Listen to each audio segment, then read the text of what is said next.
সুপ্রিয় দর্শক, আমন্ত্রণ জানাচ্ছি দ্য ডেইলি মেসেঞ্জার লাইভ থেকে। আমি আপনাকে সরাসরি যুক্ত করেছি এই গুলশান থেকে। আপনারা জেনে থাকবেন যে আসলে বিগত 2-3 দিন ধরেই ঢাকা শহর যেই 8টি বিভাগীয় শহর রয়েছে, সে প্রত্যেকটি জায়গাতেই নিম্নচাপের কারণে ঘুরি ঘুরি বৃষ্টি হচ্ছে আসলে, যার ফলে জনজীবন খুবই বিপর্যস্ত হয়ে উঠেছে। এবং আজ রবিবার সকাল থেকেই বৃষ্টির কারণে চরম ভোগান্তিতে পড়েছে নগরবাসী, বিশেষ করে অফিসগামী এবং স্কুল কলেজগামী যে শিক্ষার্থীরা রয়েছে আসলে তারা সবচেয়ে বেশি ভোগান্তিতে পড়েছে। এবং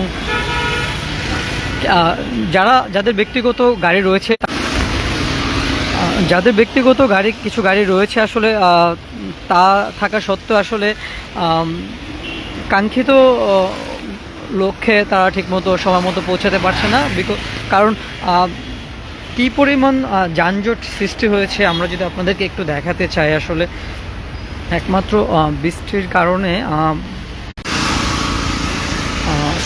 বৃষ্টির কারণে প্রত্যেকটি সড়কে তীব্র যানজট দেখা দিয়েছে। আসলে রবিবার সকাল থেকে দেখা গিয়েছে কয়েকদিনের বৃষ্টিতে বড় রাস্তাগুলোতে পানি না উঠলেও আসলে ভিতরে যে অলিগলিগুলো রয়েছে, আসলে ড্রেনগুলো রয়েছে, সেখানে আসলে পানি জমে গিয়েছে। কিন্তু সবচেয়ে বড় যে বিষয়টা আসলে এই ঘুরি ঘুরি বৃষ্টির কারণে আসলে অফিসগামী সাধারণ যে মানুষগুলো রয়েছে বা স্কুল কলেজ, বিশেষ করে তাদের খুব ভোগান্তিতে পড়তে হচ্ছে। এবং আপনারা জেনে থাকবেন যে আসলে আবহাওয়া পূর্বাভাস অধিদপ্তর থেকে আমাদেরকে জানিয়েছেন আসলে আগামীকাল পর্যন্ত বৃষ্টির যেই পরিমাণটা আছে, এই ঘুরি ঘুরি বৃষ্টি আগামীকালও অব্যাহত থাকবে। তারপরে হয়তোবা কমতে পারে। আপনারা যদি হয়তোবা জেনে থাকবেন যে আসলে গত 24 ঘন্টায়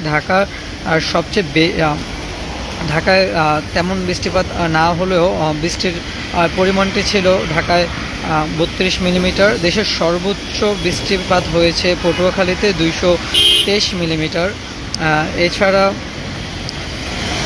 গোপালগঞ্জে 133, পটুয়াখালীর খেপুপাড়ায়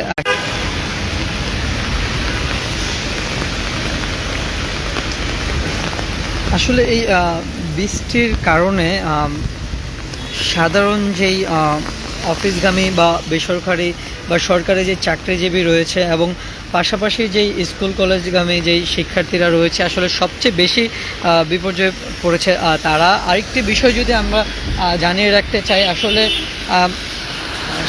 সাধারণ মানুষ থেকে বেশি ভোগান্তিতে পড়েছে আসলে যারা দিনমজুর খেটে খাওয়া মানুষ, এবং যেই পথচারীরা আসলে রাস্তার পাশে রাত্রি যাপন করে, তারা সবচেয়ে বেশি ভোগান্তিতে পড়েছে। আসলে সারাদিন বৃষ্টি হওয়ার ফলে তারা মাথা গোজানোর কোনো জায়গা পায়নি, এবং যার ফলে দেখা গিয়েছে তারা রাস্তার পাশেই পলিথিন পেঁচিয়ে কোনোভাবে সময় পার করছে। আসলে আমরা যদি দেখি যে যারা দিনমজুর রয়েছে বা বিভিন্ন কাজে যেই রিক্সা চালক, ভ্যান চালক বা সিএনজি ড্রাইভার বা ফুড ডেলিভারি ম্যান যারা রয়েছে, আসলে তাদের এই বিপর্যয়ের মাঝখানে আসলে তাদের কর্ম চালিয়ে যেতে হচ্ছে আসলে।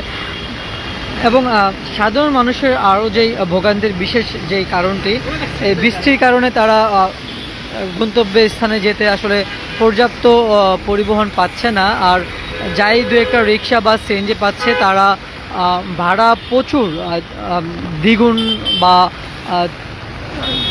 তার থেকেও বেশি তারা দাবি করছে। এবং বিভিন্ন লোকেশনে তারা যেতে যাচ্ছে না আসলে যানজটের ফলে। তারা বলছে ওইদিকে গেলে তাদের প্রচুর সময় নষ্ট হয়ে যায়, তারা এই জন্য বিশেষ কিছু জায়গা ছাড়া আসলে কোনো দিকে যেতে যাচ্ছে না। আসলে এই ভোগান্তি যে আসলে কখন শেষ হবে, এই নিম্নচাপ কখন শেষ হবে এবং এই বৃষ্টিপাত কখন শেষ হবে, সাধারণ মানুষের কর্মব্যস্ত এই নগরী কখন আবার সাধারণ রূপে ফিরবে, সেই চিন্তায় আসলে নগরবাসী এখন রয়েছে। আপনারা দেখছেন যে আমি এখন অবস্থান করছি রাজধানীর গুলশান এলাকাতে। প্রচুর বৃষ্টিপাতের ফলে আসলে একটি রাস্তা, যদিও যানবাহনগুলো ধীরগতিতেও চলছে, কিন্তু অপর পাশে আপনারা যদি একটু লক্ষ্য করেন দেখবেন যে আসলে গাড়িগুলো একদম থেমে রয়েছে। আসলে ওই পাশটাতে এত বড় যানজট সৃষ্টি হয়েছে সেটি আসলে ভাষায় প্রকাশ করার মতো না, এবং কিছু একটু পরপর এই পাশটাতেও জ্যাম লেগে যায়। আসলে আমি এখন অবস্থান করছি যে গুলশান 1 থেকে আসলে পুলিশ প্লাজার দিকে অগ্রসর হওয়ার যে রাস্তাটি রয়েছে সেই রাস্তাতে আপনারা দেখছেন যে আসলে বৃষ্টির কারণে অনেক গাড়ি আসলে ইঞ্জিনের ত্রুটি দেওয়ার কারণে তারা আসলে রাস্তার পাশে রেখে দিয়েছেন। আমরা কয়েকটি গাড়ি দেখেছি আসলে, এবং এই গুলশান এলাকাতে যারা আসলে